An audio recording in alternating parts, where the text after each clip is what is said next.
뉴스파이팅 배승입니다. 2부 이슈 인터뷰 이어갑니다. 민주당 등 야당 주도로 열린 방송장악청문회가 이렇다 할 한방 없이 끝났습니다.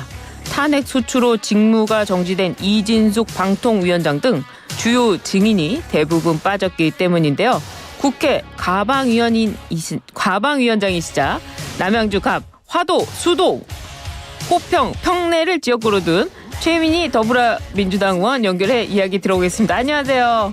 예, 안녕하세요. 남양주 갑 화도수동 호평 평내 지역구 국회의원 최민희입니다.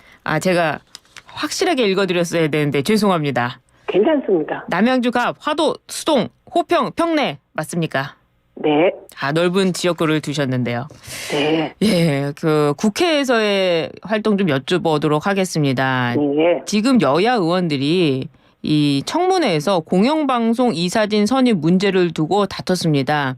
2달 내내 이어진 방통위원장 탄핵과 청문회에 방통위 직원들은 주말 없이 경무에 시달리고 있다 이런 이야기도 나오고 있는데요. 그럼에도 불구하고 이 청문회를 열어야 하는 이유 어떤 게 있습니까? 저는 방통위 직원들의 노고에 감사드립니다만 네. 그건 똑같습니다. 과방위 국회의원들도 예. 진짜 밤낮 없이 일하고 있고 과방위 보좌진들도 밤낮 없이 일하고 있고 과방위 행정실 직원, 국회 직원들도 다 열심히 일합니다. 저는 방송을 둘러싼 이 방송 장악 논란, 그러니까 정부가 무리하게 방송 장악을 몰아붙이는 부분은 네. 최대한 국민께서 아시고 판단해야 될 권리가 있기 때문에 네, 과방위 청문회는 계속됩니다. 어쩔 수 없다. 국민께 알려야 되기 때문에 열을 수밖에 없다 이 말씀이신 것 같네요. 네. 예, 이진숙 방통위원장 직무 정지되지 않았습니까?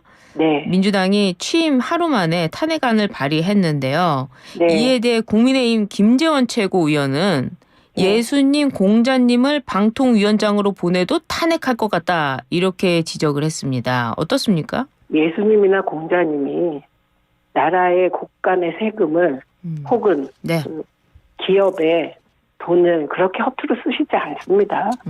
그러니까 그 비유가 네. 매우 적절하지 않았습니다. 그래요. 이진숙 후보자는 이미 많이 알려졌습니다만 네. 한국 사람이 대한민국 국민이 일본 대변인 같은 시각을 가지고 있기 때문에 그것부터가 방통위원장에 추천되면 안 될 사람을 대통령께서 잘못 내려보냈다고 생각합니다.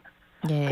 그리고 법인카드 문제가 나왔는데 네. 이 법인카드 문제를 기성 언론이 보도하지 않는다 그래서 국민들이 모르시는 게 아니더라고요. 제가 주말에 지역을 돌면 저에게 말을 안 걸던 보수적인 지역분들도 법인카드 문제에 대해서는 분노지수가 매우 높았습니다.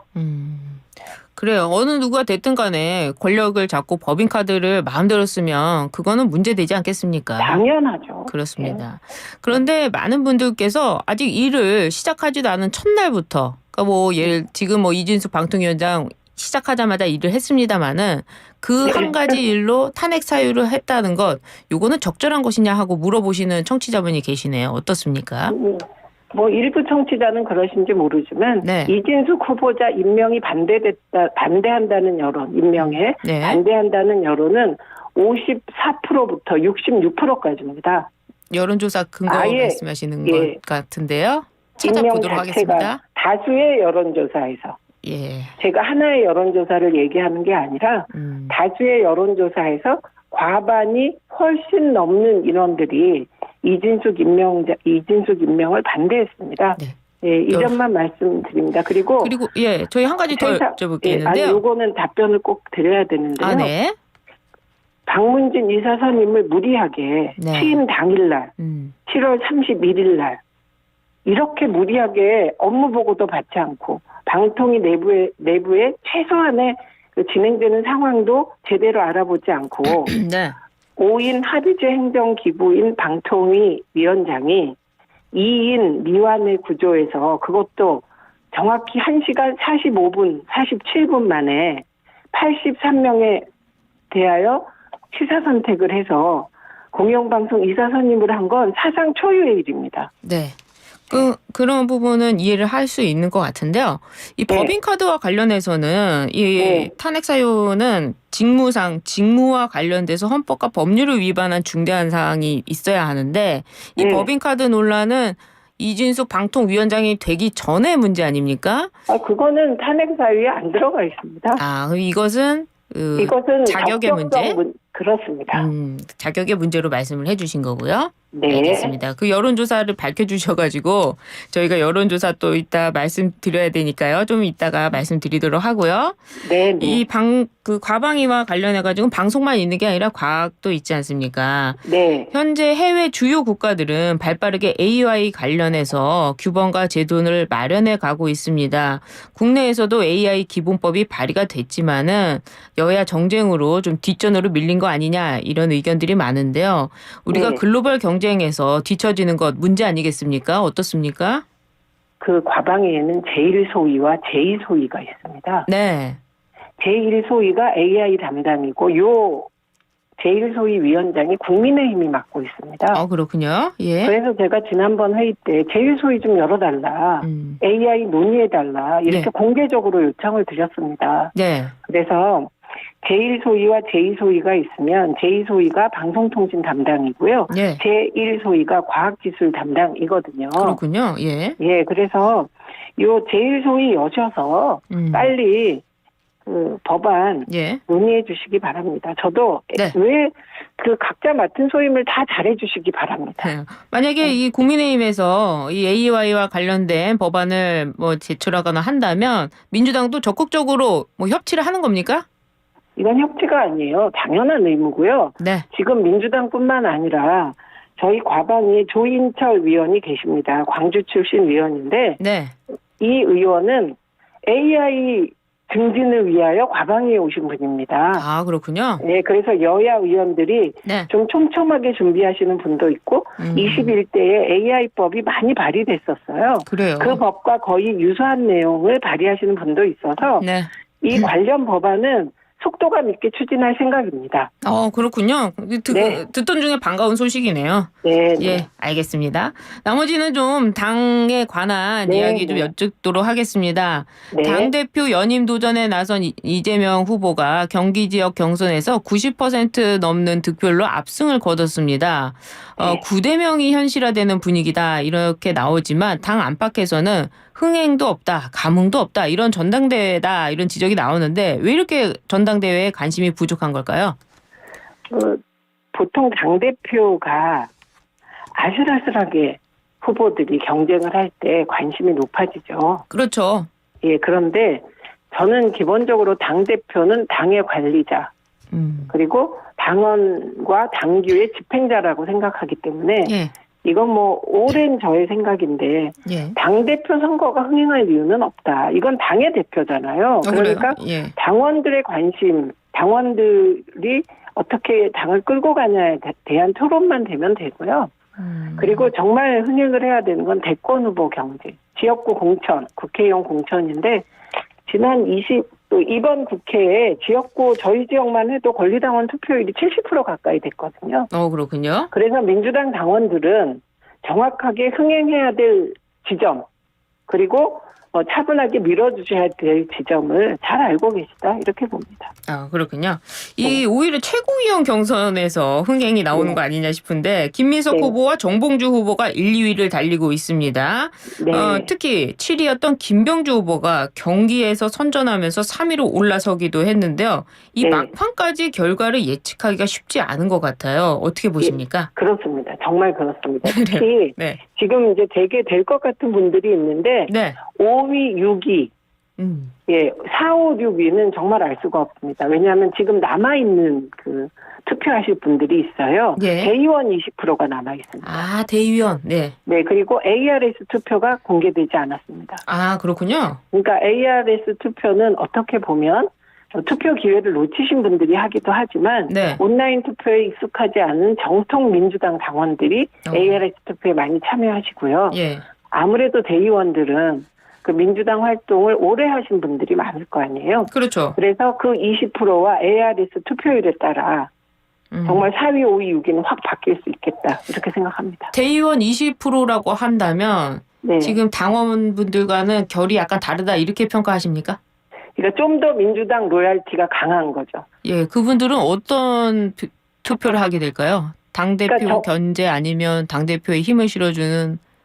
그러니까 당대표에 대하여는 예. 그러니까 이재명 대표에게 한 번 더 맡겨서 강력하게 개혁과 민생 두 수레바퀴를 굴린다. 이게 대의원이든 당원이든 다 같아요. 예, 최고위원은요? 인식이.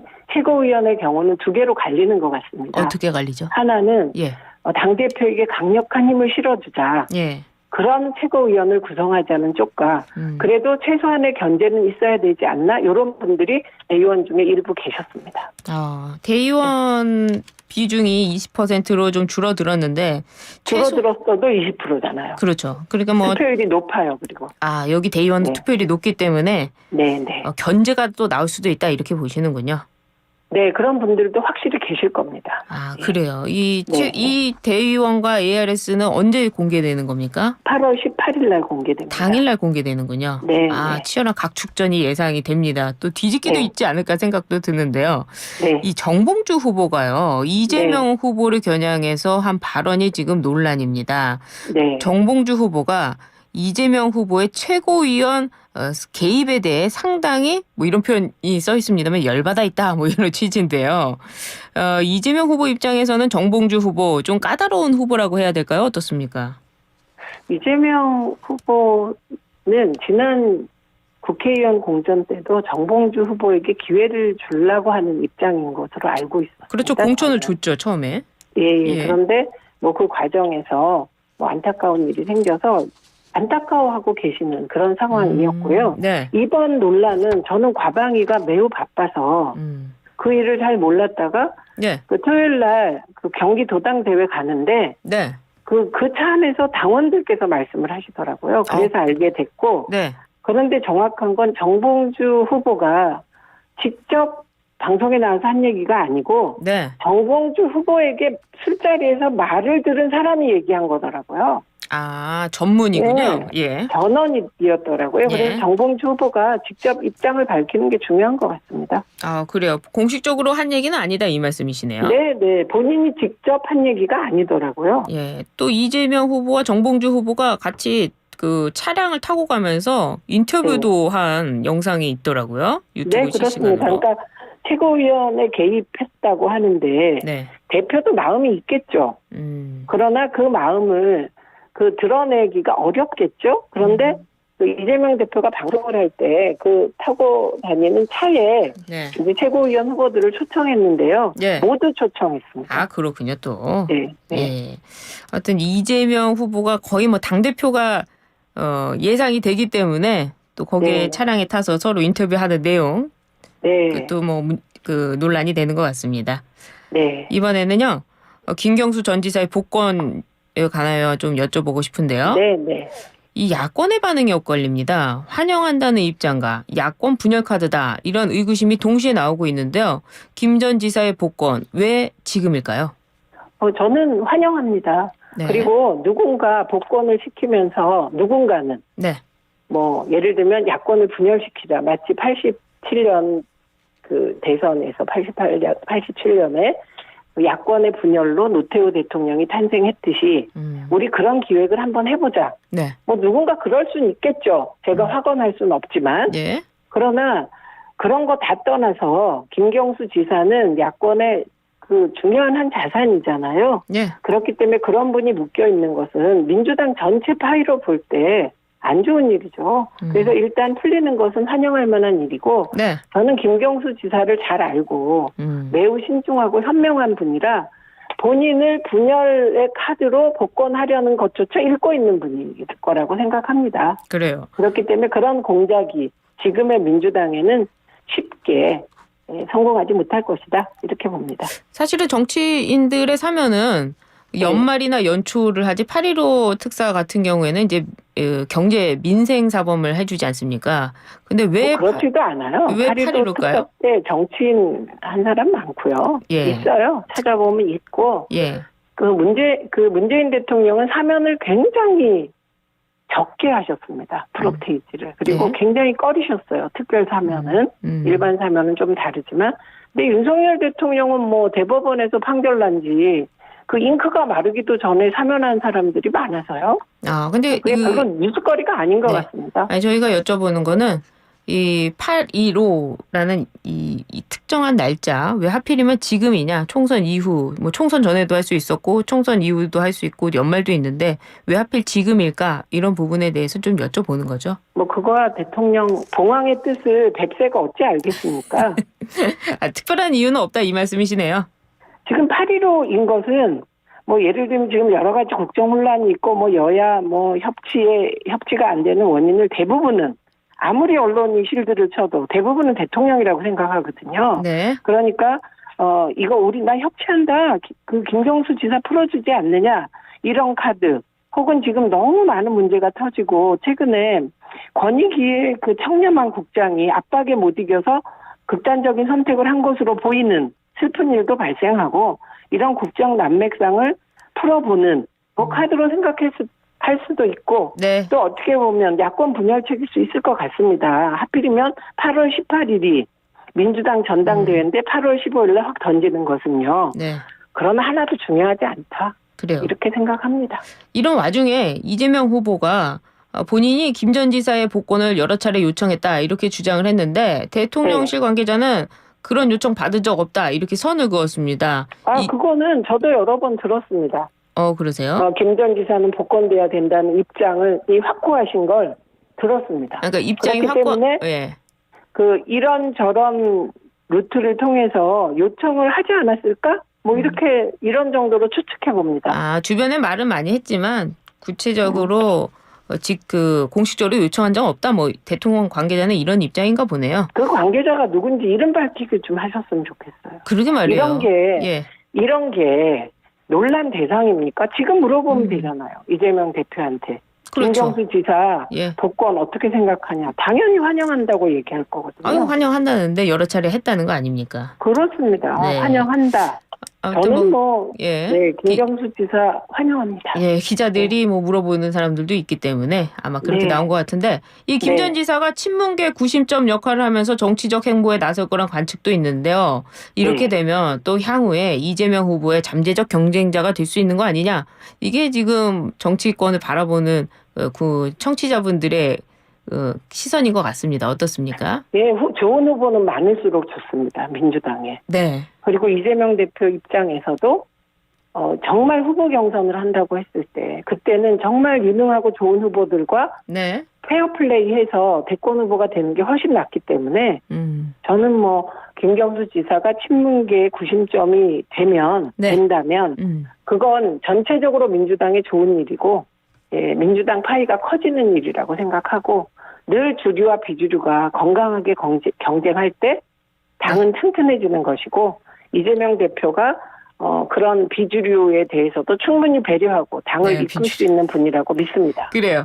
국민의힘 한동훈 대표가 이재명이 안 되면 박찬대라도 좋다 하면서 민주당을 향해 금투세 토론을 압박했는데요. 이 상황 짧게만 들어보겠습니다. 어떻습니까?